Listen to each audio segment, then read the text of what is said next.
Cats podcast. Ready? Let's go. Welcome to the Community Cats podcast. I'm your host, Stacy LeBaron. I have been involved helping homeless cats for over 20 years with the Merrimack River Feline Rescue Society. The goal of this podcast is to expose you to amazing people who are improving the lives of cats.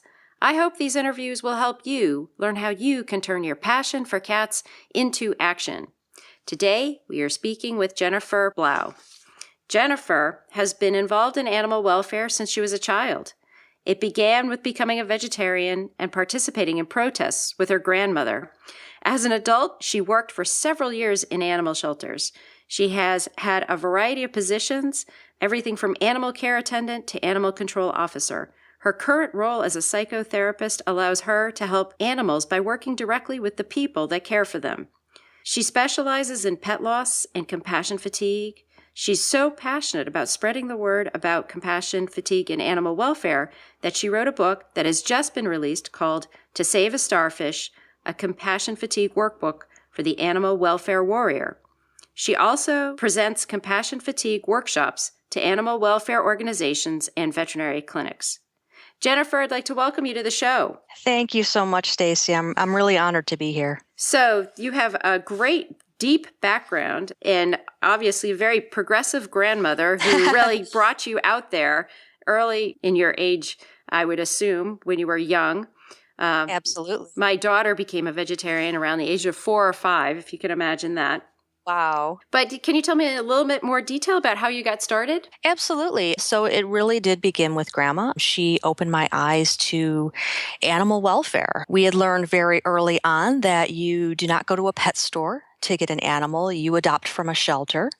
And I also learned early on from her what hamburger really was.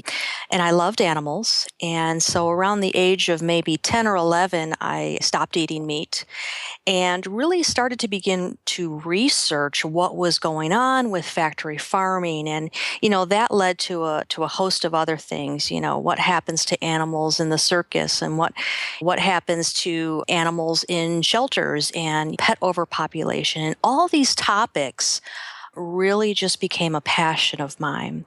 And then as I got older, I became a vegan. And then a couple of years later, I got my first job working in an animal shelter. And it's kind of progressed from there. I experienced compassion fatigue several times in my life. And I've burned out and I've bounced back several times. And it wasn't until several years ago when my parrot, Albert, died. I was beyond devastated. And I felt very alone. And when I finally came out of this kind of really dark place that I had gone to, I said, there's got to be some resources for people that are feeling this way. And so I actually went back to grad school and became a psychotherapist. And now I specialize both in pet loss and compassion fatigue. And my passion is really working with people that are on the front lines right now, that rescue animals, and trying to help them through their own grief and their own compassion fatigue. So I'd like to kind of dive in deep a little bit here. When you did hit those low points, who did you turn to for help? Well, that's an interesting question. At first, I didn't turn to anyone. I did not become aware that this even had a name until I went back to grad school. And that kind of tells you how little that we are really talking about this in the animal welfare industry. When I was going through this in my early 20s, I thought, well, there's something wrong with me. I'm weak. Maybe I have a mental illness. I can't handle this. I'm not strong enough. And I think a lot of people feel that way. They feel alone. They feel like if they admit there's something wrong, that means that they can't hack this. They're not strong enough. And it wasn't, like I said, until I went back to grad school and learned that therapists can suffer from compassion fatigue. I went, aha, I made the connection. I said, my God, that's what I've been going through all these years in animal welfare. Now, my husband is an absolutely amazing sense of support for me. He not only understands my lifestyle, my vegan lifestyle, my animal rescue lifestyle, but he has embraced it. And there are times when I just will come up to him and start crying and say, I just need you to hold me. And he knows that, okay, compassion fatigue is flaring up again. We can talk about it. We can just sit here and cuddle. He really gets it. And he's a great person to turn to. And everyone really needs someone to turn to. And if it's not a family member who understands, maybe it's a friend, maybe it's a coworker, maybe it's a professional therapist. But I really want people to know you're not alone. You're not weak. This isn't a disease. It's not a mental illness. It's normal. And you sort of referenced compassion fatigue in a way of saying, oh, you're having a flare-up. So yeah. In our industry, would it be safe to say this is not something that ever fully goes away? Yeah, I do believe so. You have to think of compassion fatigue kind of, it's not a dichotomous issue. It's not a black or white thing. It's not like, oh, I have it or I don't. There's degrees. There's this huge gray area. There's times when my compassion fatigue is kind of on the back burner. I'm functioning, I'm fine. And then there are times it flares up and it rears its ugly head and it's boom, it's right there in the forefront.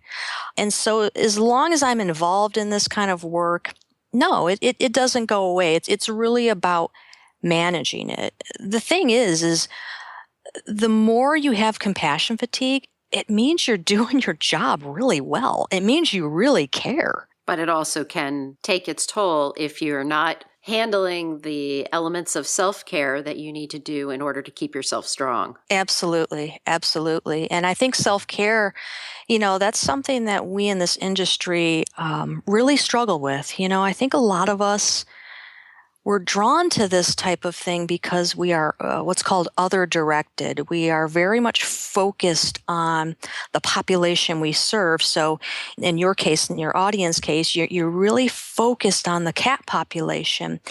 And so it's difficult to sometimes turn that focus around and put it back on yourself. I know when I was really heavily involved in animal rescue, I felt guilty when I took time for myself. I felt guilty if I took a vacation or even a night out because I felt that, well, that was time away from helping animals. And what I didn't realize is that time away, that self-care, that's recharging your batteries so you can get back out there and help.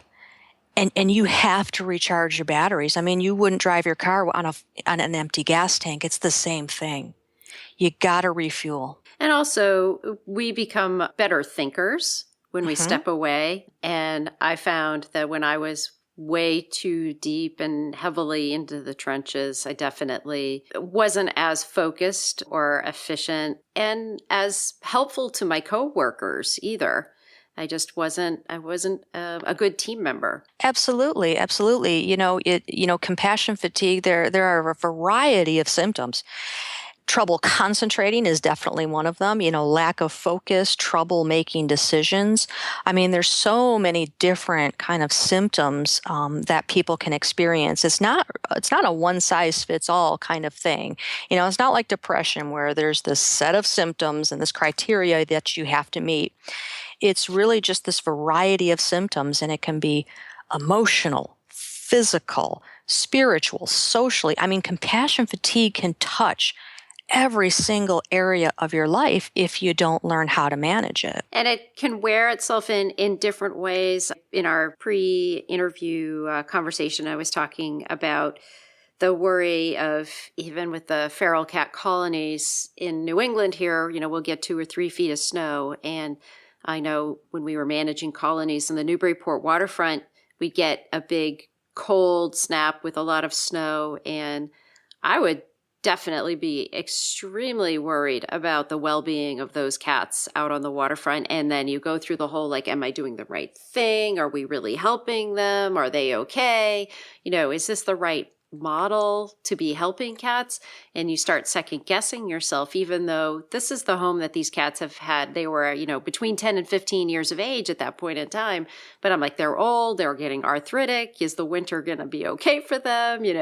And I wasn't even the intimate feeder. I mean, we had 30 other volunteers feeding these cats daily. So they knew them, they knew their faces, they knew their eyes. The worry that I was even feeling was probably on a much smaller scale than what the people who are closer guardians of these cats were. And I'm thinking, oh, how do they handle that? It's so hard with community cats because we want to control, but we can't control because the cats want something. And it's this hard balancing act as to what's the perfect balance. And that can make you very anxious too. Oh, most definitely. And, I think you really hit the nail on the head when you said it's a balancing act. It really is. And, you mentioned lying awake in the middle of the night worrying about these cats. And honestly, that's something that I sometimes struggle with too. If I'm not managing my compassion fatigue, the thing is animal rescue workers and those that care for animals, we do not have a 9-to-5 job. We do not clock out and then go home and stop thinking about this. Oftentimes we go home and we have our own cats, our own pets that we take care of. We sometimes are involved in, maybe we sign petitions or we go to protests, so we're very involved kind of 24/7. It never turns off. And that is something that can also lead to compassion fatigue is the fact that we are always sort of on call. And that includes that lying awake at 3 o'clock in the morning because there's a snowstorm out and you're worrying about all those cats out there. And that is definitely a sign of compassion fatigue is, it can affect your sleep. It can, you have these intrusive thoughts, or sometimes even when you're sleeping, you can have these nightmares about, what's happening to these babies out there and the elements and if they're safe. And if, like you said, if you're doing the right thing. And I think the thing you have to remember when you start questioning if you're doing the right thing or, gosh, am I doing enough? My husband, who is my biggest champion, said to me, and this is something that I try to remember all the time. He says, you know what, Jen? You do more for animals in one day than most people do in a lifetime. And that keeps me going. Yeah. And it helps to understand that you can't be all things to all people. And now let's take a moment to listen to a few words from our sponsors. Ready to make a big difference for cats in your community? We've got an exciting opportunity that can jumpstart your efforts. The Community Cats Podcast has launched Community Cats Grants. When you qualify for this innovative program, you'll gain valuable knowledge about how to raise funds for your spay-neuter efforts. Plus, we'll match the funds you raise up to $1,000, doubling your ability to make a difference for cats. Fundraising doesn't have to be scary. We'll be with you every step of the way. Check it out. You can find all of the details on the Community Cats Podcast website under our education menu. Let's join forces to make the world a better place for community cats. You have put together a workbook called To Save a Starfish, a Compassion Fatigue Workbook for the Animal Welfare Warrior. Can you tell me a little bit about that and how you got it started? Absolutely. This is a project that I started last summer. Again, I didn't really... Well, I experienced compassion fatigue, but I didn't really know that there was a name for it and how widespread it was until I started studying psychology in grad school. And so, my professors and my husband, everyone knew that I had a book in me, except me, until last summer. And I started this project, and I really wanted to start to spread the word about compassion fatigue. I saw it in myself, my coworkers, my friends. And I wanted to basically, just get the word out that you are not alone. You are not flawed. You are not weak. This is not a character flaw. And so there were not a whole lot of resources out there. There's a lot of resources for other helping professions, such as the nursing industry is where compassion fatigue basically got its roots. But there's not a whole lot there in the animal welfare field. And so I wanted to create a workbook for people, everyone from animal rescuers to shelter workers to veterinarians to ethical vegans, any type of animal welfare warrior is what I call them. If you don't mind, I want to tell you a little bit about how I titled the book. I'm sure a lot of your audience members are familiar with the Starfish story, but For those of you who are not, I'd like to read you just a short little story. And this is another thing that keeps me going. And this is the Starfish story. An old man was walking along the beach when he noticed a young woman off in the distance. As he got closer, he noticed that the woman was collecting starfish that had washed up on the beach and tossing them one by one back in the ocean. "Excuse me, young lady, but what are you doing?" the old man asks. "All these starfish have been washed up by the tide. If I don't throw them back, they will die," she replied. "But there are hundreds and hundreds of starfish on the beach," the old man said. "You can't possibly make a difference." The young woman listened politely, bent down, picked up another starfish, and tossed it in the ocean. She looked at the old man and replied, "It made a difference for that one." And I think that's what it's all about. I think we struggle with, I'm not doing enough. For everyone I save, there's hundreds more that need me. It makes a difference. Every single one, it makes a difference. For each individual life, focus on one by one. And one of my recent blog posts, I actually asked the question, what is a community? And a community can be 3 or 4 cats in someone's backyard. It can be a neighborhood. It can be a family. It can be a municipal, whole urban area, but you can really make a community the size that you need it to be in order to be able to make your impacts and make the difference. Absolutely. Absolutely. Everything you do makes an impact, and that's what we need to keep in mind. So I'm going to take a step back into compassion fatigue, and not that we're familiar with any specific cases, but if you were somebody that was really feeling like they were hitting the wall, so to speak, and really having a hard time functioning due to compassion fatigue, what would be your top 3 or 5 steps of action to be able to, either through self-care or the help of others, to be able to help yourself? Sure. Well, what we know from research so far is there are a few things that are really effective at managing compassion fatigue. And the first one is going to be that self-care. And that's probably the one thing that people are going to struggle with the most. To be honest, I have to force myself, sometimes with, a little push from my husband. You need to get out of the house and go do something fun. He will throw me out of the house and say, get together with your girlfriends, go do something fun. You need to focus on you. And that's hard. It really is. And I get that. But you need to kind of think of, okay, what nourishes me physically? What nourishes me emotionally? What nourishes me spiritually and socially? It can be as simple as going to a movie and watching a comedy. Some people say that when you lose your sense of humor, that's the first sign that you're struggling with compassion fatigue. And so you really need to just take breaks, recharge that battery, and find out really what nourishes your soul. Get a massage. Get together with friends.